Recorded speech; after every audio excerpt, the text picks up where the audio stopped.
Terima kasih ya, Bro. Sampun, Mas. Monggo Gusti Putri. Lenggih pun ngertos. Aja mbok-mbok ngono. Mau wis ro pupuku barang ngono kok iso gumun aku. Nyun sewu Gusti Putri. Nggih. Nggih. Awet to. Pendak-pendak garwaku netepi kewajiban. Aku mau ana ing Taman Sari. Kali kaejen. Ngoten. Ora ana kowe-kowe kaget. Sine wae atiku bakal kasih. Nggih, leres Gusti Putri. Coba keputusan salah siji tumuju ana ing kasatriyan. Nggih. Paling jauh lan kula tanpa suwaya cedak ana ing papan. Lastri, ayo ndek. Ngadeg ndek. Gendong. Diutus kok malah lolak-lolok kaya timba. Supaya cedak ana ing taman kasatriyan. Patus bendara kula tampar. Alah, bocah kok goblok kira karuan. Gendong ngono lho.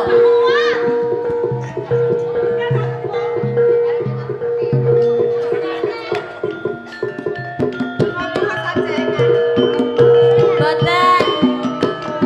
Kula kersane teng mriki mawon.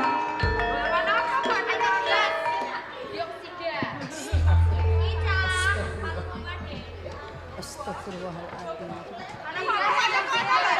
Wonten jin. Jin.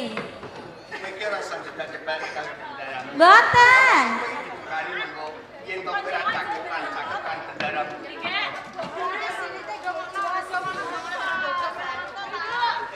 Lunggono Tri.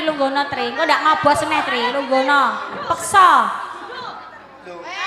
Lungguh yo lungguh. Nek kok maksa, saiki sakmene sing kendaraan kok nek papan. Nggih, kula tak tempo pungkuran ngoten. Lha kowe kok dadak do lunga piye to iki?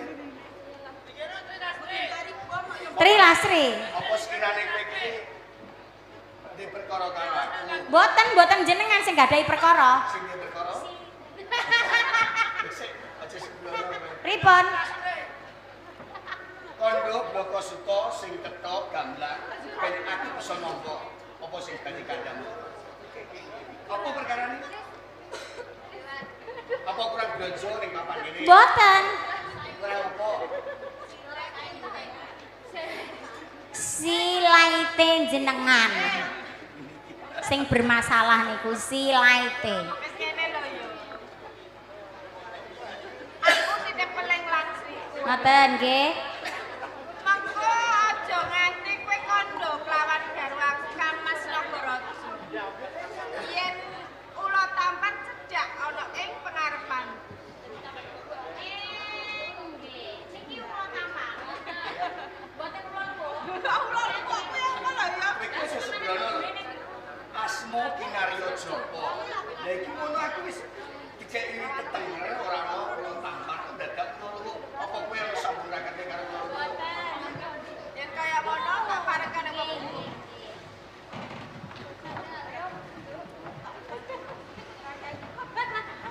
Wis, monggo. Kanggo ngetutini dadosaken kejik salebetipun manah kula sak sampunipun salah satunggaling abdi dumugi wonten ing dalem kasatriyan yen to kula menika pun supados pitanggih kanggo ngetutini sejatosipun wonten 300 menapa Kula tahu. Iji. Pancen ana bab sing bakal tak wedharke langsiran. Nanging yen pancen sliramu kuwi kepengin ngerti. Aja kaku. Monggo to yen to panjenengan menika anggadhe kebundelan sak lebetipun manah enggal-enggalipun bebereken dumateng teng Katang yen to ing mangkenipun kula saged sabiyantu badhe kula bantu kanthi sekoronaning penggalih kanggo Apa tenan? inji Yai Uratama. Sliramu kuwi rak kaijenan saben dina. Durung duweni katresnan. Apa pancen wis duweni katresnan? Kang Mbok Naga Gini salebetipun manah kula menika tasih dados napa malih kok katresnan angen-angen kemawon dereng kagungan kok Kang Mbok. Lah ngapa kok dereng kagungan angen? Panjen boten kula selaki. Benjang umpami kula kalampah. Yen to kula menika mundhut salah satunggaling wanita. Menika asune kalustiane menika saged ngembari napa malih kok namung ngembari ngluwi kan Kang Mbok Naga Gini. Nanging titi wedal menika asune gandhese kewese menika dereng saged nandingi kelawan ayune Kang Mbok Naga Gini. Ya ora kan. Ji, Yen pancen kedayuanmu kepengin duweni garwa kuwi, jebles marang aku. Iki ana wanita sing jebles kelawan menapa saestu Kang Mbok? Lajeng wonten pundi papan dunungipun? Yen to piyambakipun menika saged ngembari kelawan ayunipun Kang Mbok Naga Gini. Ing mangkinipun senajan to tebih nyabrang segara kemawon kula badhe tindakaken kagem minangkani briyantanipun manah kula Kang Mbok. apa tenan? Menika leres. Sliramu kepengin ngerti? Inji, Yen kepengin ngerti, bakal tak wenehi ngerti. Bocah wadon kuwi mau ora adoh saka ing papan iki. Saben dina cedhak ana ing Taman Sari Jala Tunda kuwi.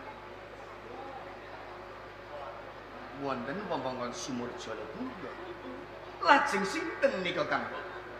Ora ana liya ya mung aku dhewe ula tante. Panjenengan piyambak. Kok gagap gugup anggenipun kula nampi. Menapa mboten klentu anggenipun kula midharetaken. Apa? Sepisan panjenengan menika garwanipun Kang Mas Nagaraja. Nggih guru kula, nggih kadang kula. Pancen bener. Menapa saged kelampahan yen to ing manggenipun kula anggadhe sambungan tresna kaliyan Kang Mbok Naga Gini. Bakal kasembat. Kang Mbok, yen to panjenengan menika sampun medharaken menapa ing dados isin-isanipun saketipun manah panjenengan. Kula sagah anglampahi badhe kula imbang kados panjenengan Kang Mbok. Saguh. Inji. Yen saguh ora usah dadak basan binasa. Dicapel wae anggone basan binasa.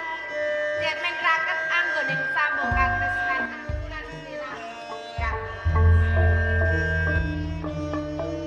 Sejatosipun tasih wonten raos kewet. Jeneng sabenipun kula menika tasih ngawusi lan Kang Mbok Naga Gini. Nanging nembes bisa menika yen to panjenengan menika ngendika paring dawuh dumateng kula sepados boten sisa boten rapinipun kan Kang Mas Nagaraja boten sisa basan binasa.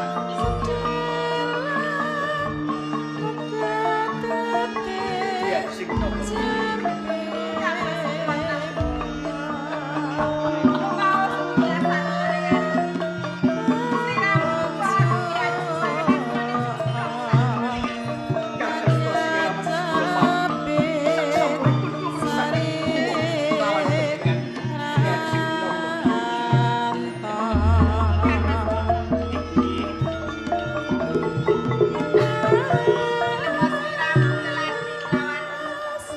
Apa sing dadi panunanku gelem sliramu wujud? kula mboten badhe cidra ing janji. Wis suwe banget garwaku nganate leladi kelawan. Sapa manis kaya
Nanging raos batos kula menika mboten saged ingkang saged mimbang kelawan anjupipun Kang Mbok Nagagini.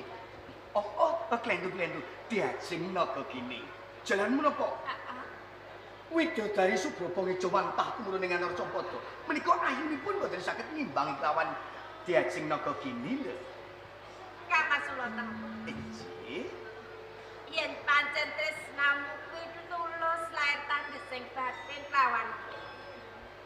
Aja saben dina kuwi ngalembono kelawan aku sing kaya ngono. Dadi rasane atiku kuwi mongkok banget. Kabeh tembung kan indah kelawan aku.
Tresna kula menika mboten saged kula gambaraken malih.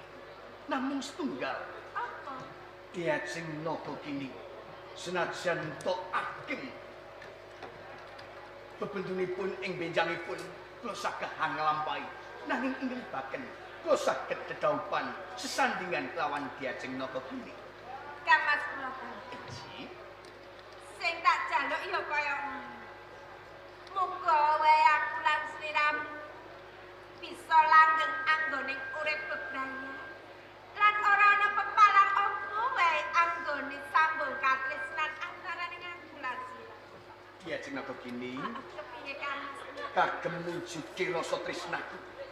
Yen pun Kang Mas ngersakake nesep maduning katresnanmu ana sakjeroning Oh, kaya ngono ae.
yen to aku ndene sambungan tresna kelawan kadangku garwane Kang Mas Nagaraja yen mboten panjenengan wis ora kena tak ajeni meneh awit Kakang Nagaraja iku ya kan petulung marang rungokno Angling Darma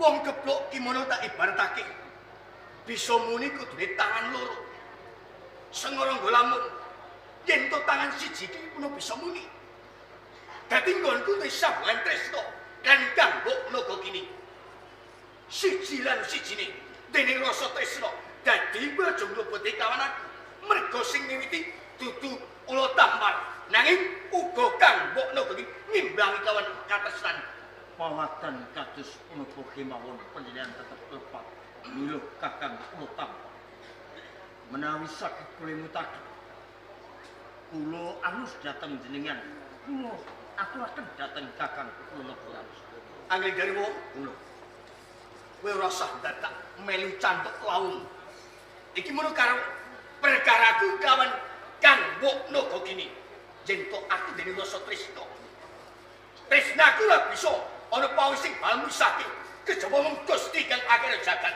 yen ngaten kula ingkang misaken dhateng jenengan kalih kanggo Nagakini kena yen to bisa nanging yen to ora bisa aja takon dosa kowe Angling senajan panjenengan lipat mrampat wonten ing kitab nanging panah sak pamaidang padha-padha seswa ning ya ya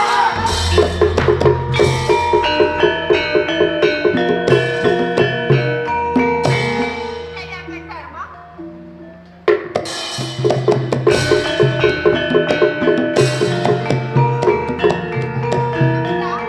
Lawan Kang Mas Ulotam. kula tampak sampun wani bidang dhateng tika kanggo Nagakini Mani Bu, inggih ora. Mergo aku lan Ulotam kuwi wis padha tresnani. Sebab pisan aku ora dibedang lawan Ulotam. nanging panjenengan garwanipun Kakang kula Nagaraja Pancen bener. Apa kowe ora mangerten? Yen saiki garwaku Kang Mas Nagaraja wis suwe ra nate leladi lawan aku. Saya meneh. Aku kuwi kasempen ana ing Taman Sarijala. Ning kene ngopo? Sawise aku carep asmara lan ula tampang, kowe gawe anggonku kepengin sambung katresnanan ula tampang. Saiki menyang endi lho, Tam? kula tambah sampun bengkaning pecah Mati. awit taman jembaringku Oh, jadi kowe nyidani kelawan katresnanku Kang Mas Ula Tampang. Angkleng ta. Aku ngerti yen kowe mari kelawan aku. Yen kaya ngono, kabeh iki mau bakal tak adolke kelawan garwaku Kang Mas Nagaraja. Dandang taune nang kuntul, kuntul taune nang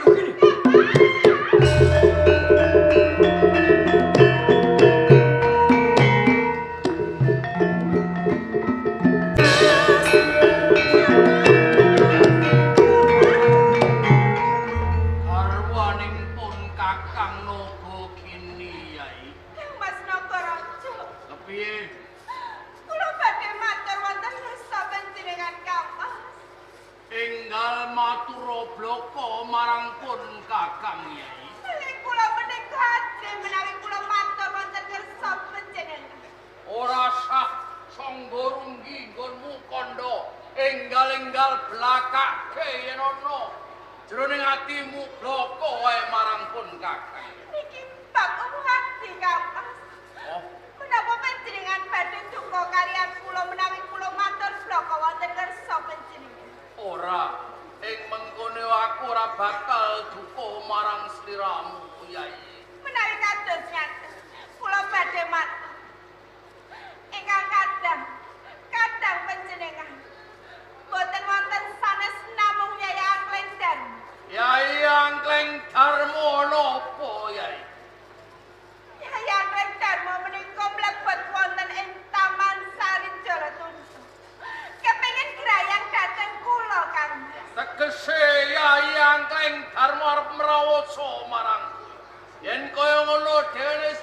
tumindak ora bener marang karwa kula sangka kuwi labrake Yayang Klengker. Kados-kados monggo kados.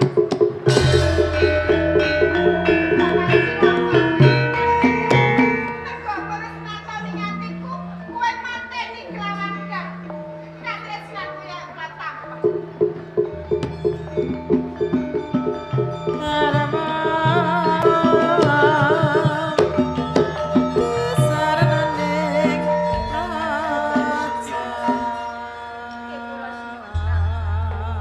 Rikala aku tedhak oning sumur Jala Tunggu.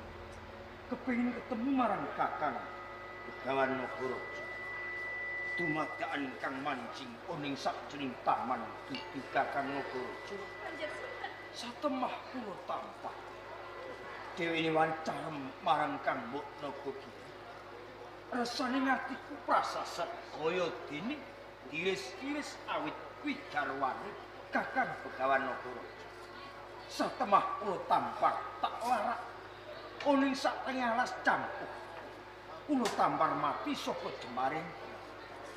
Dados kula tampar menika panjenengan percaya. Nanging Kang Mbok Nagagiri salah ing panapa. Dheweke ora trima yen kula tampar mati saka jemaring.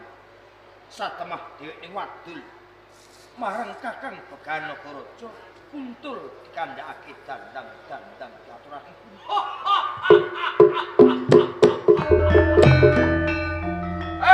Yayang Klengker. Aku nyangkir. Suwane lu tumindak ora bener teko ning taman Jala Tunggu. Lo sangka kuwi kowe tak enteni tekamu ning taman Jala Tunggu.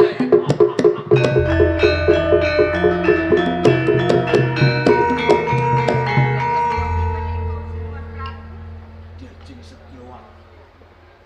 Aku ngarindu. Aku ora bakal sulo ing janji. Dajeng satu sedang ranting oning marupa. Panjenengan sun arep marang oning Jala Tunggu. Mangki Kakang Nagaraja. Monggo ing panjenengan. Karyo Basuki Jaya. Iki mawon asal kamen.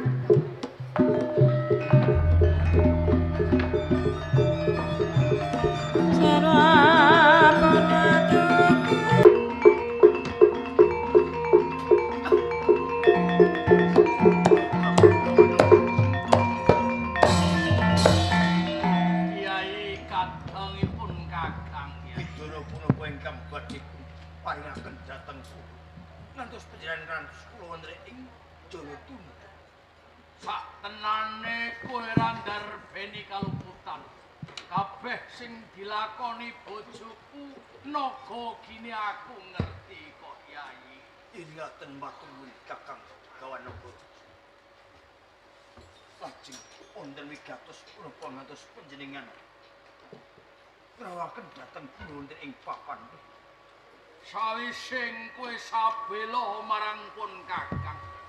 Ora ana alane kalamun pun Kakang bakal paring wejangan kang aran ilmu gineng Yai. Aji kini badhe penunduraken dhateng kula. Heeh. Nanging sedaya kala wau kagungan panjenengan Kakang Begawan Nagaraja ingkang damel ing pamungkasipun. Sak tenane kaya ngono nanging tresnaku marang pun Yai ora iso dipisahke. Mula sangka ku Yai kowe siap siaga ing gati samekta ing diri ya Yai. Ingaten kula namung nderek dhateng Kakang Begawan Nagaraja. Nanging kabeh ilmu sing bakal tak pedharke marang sira. Aja ana sing padha ngerti walang atau aja nganti padha weruh. Pitunggas Kakang Begawan Nagaraja badhe kula estukake senajan garwa kula mboten saged kula paringi. Aja meneh mung sak bojomu. Bapak ibumu aja padha ngerti ilmu sing bakal tak paringne marang. Yen ngaten kula mung siji kodhak. Wis madhep para Yai. Yen kotor asta lan suku bisa resik karana banyu kang bening. Nanging yen kotor ati kudu tumindak kang becik laku kang apik. Lo sangka kuwi atimu kudu tanduri salah sawijining tanduran. Kang tanduran kuwi mau bisa njaga malang uriping dhewe-dhewe. Yen tanduran pari bisa njaga petukuling pari lan tanduran kuwi mau jagung bisa nukulake jagung. Yen tanduran kuwi mbako bisa nukulake mbako. Tenane atimu kudu ditanduri apa kang wite tumindak ana tumindak ana laku kowe tumindak ana pangucap. Lo sangga kuwi Yai cukup semene Yai bakal lunduri ilmu kang aran naga gineng Yai. Wis dirungokne. Os. Yai angkleng karma semono sawising ilmu tak lundurake marang sliramu ing kono aku ora bakal suwe meneh bali marang panguwasaning Gusti kang akar jagat Yai. Cukup semono aku bakal bali ana kahyaning Gusti kang jagat. Kakang.